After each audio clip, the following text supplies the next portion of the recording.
da lição? Sexta-feira, sextou, penúltimo dia do mês de janeiro, 30 de janeiro. É dia do nosso off, nossa conclusão. Mas antes de irmos para o assunto de hoje, se inscreva, compartilhe, deixe seu like, comente, ative o sininho, faça isso tudo para expandir o canal Tudo da Lição para mais pessoas. Hoje vamos estudar sobre o poder que vem de Deus, né? O poder que vem com perseverança e vem com propósito junto. O poder sempre vai vir com dois, né? Sendo perseveroso e tendo propósito. Aí você vai obter o poder. E aí quando nós somos servos de Deus, né? Amigos de Deus, quando buscamos a Deus com todo o nosso coração, pode vir mar, pode vir tempestade, mas nada pode nos abalar. Não precisamos temer ou se estamos ou não fazendo a coisa certa, ou ainda qual o tipo de propósito que devemos cumprir. Por quê? Porque tudo acontece naturalmente. Quando você é de Deus, Deus te orienta para onde você vai, o que você deve fazer, como você deve agir, Deus te orienta.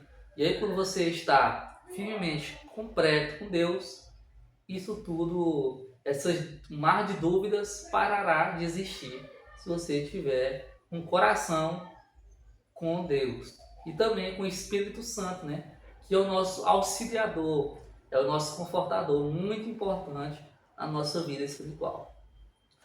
A força dos discípulos, após sofrerem perseguições, vinha da união deles com Deus, com o Espírito Santo e com Cristo. Então, a força, a coragem dos discípulos vinha por quê? Porque eles estavam com a Trindade, Deus Pai, Filho e Espírito Santo. Os três estavam andando junto com os apóstolos.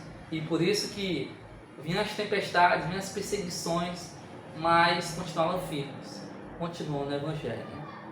Você pode notar em Atos 4,19 que eles afirmam que não deixariam de obedecer a Deus de nenhum jeito nenhum, de nenhuma hipótese, oposicionismo, jamais.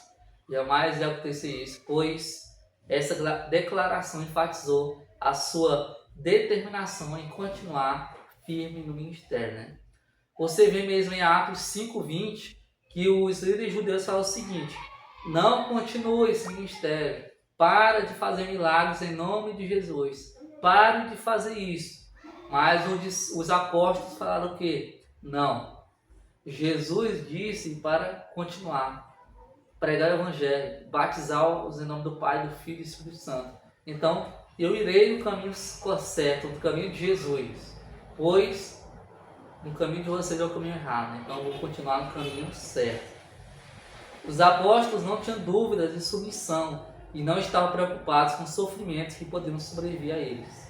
Eles estavam totalmente focados, né? O foco deles, o propósito deles era a pregação do Evangelho. E eles foram perseverosos. A sua perseverança foi igual ao sucesso.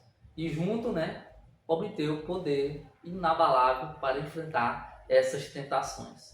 E você? Será que você está com a Trindade? Deus Pai, Filho e Espírito Santo? Será que você está 100% focado no seu ministério? Será que você está perseverando na sua vida cristã? Que quando as perseguições vêm, você fica só olhando e passando dela, pois ela vai te deixando mais forte. Fica com esse pensamento aí, mude a sua vida e seja um cristão de verdade. Vamos lá para os últimos 5 minutos do vídeo.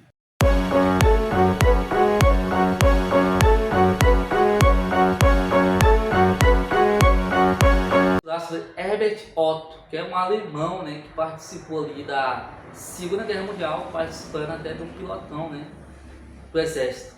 Olha o que ele falou: estamos todos funcionando numa fração pequena de nossa capacidade de viver plenamente todo o seu significado e amar, gostar, criar e aventurar-se. Consequentemente, a utilização de nosso potencial pode tornar-se a aventura mais emocionante de nossa vida.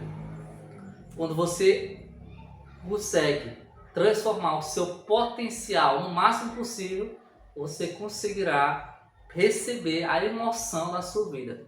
Porque essas coisas fúteis que acontecem na sua vida, que é amar, gostar, criar, aventurar, são normais. Mas quando você sai desse foco e começa a focar em algo que você não tem, mas obteve para ser melhor, você fica com uma vida mais emocionante. Vamos ler o que William Wright fala, um americano, né? Isso aqui é uma ilustração, né? Quando um navio, um barco está em alto mar, né? Olha só, o pessimista queixa-se do vento, o otimista espera que mude, o realista ajusta as velas. O que quer dizer aqui, né? O pessimista é aquele que fala a verdade, né? E ele está queixando do vento. O otimista é aquele que só fala e quer que mude, né? Não, se Deus quiser isso vai acontecer, né?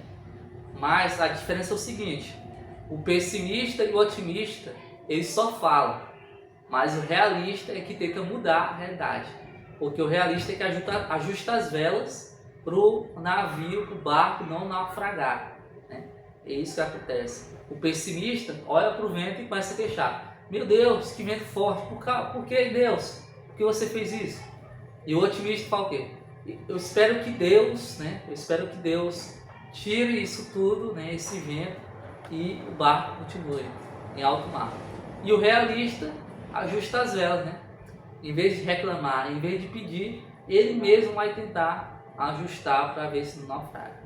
Então, devemos ser realistas, não pessimistas e nem otimistas, e sim realistas. Fechamos nossos olhos, vamos orar. Esperamos você amanhã no nosso próximo vídeo. Obrigado, Senhor, por estarmos finalizando mais um dia e que venhamos ter esses 3 P: poder, propósito e perseverança na nossa vida. Em nome de Jesus, amém.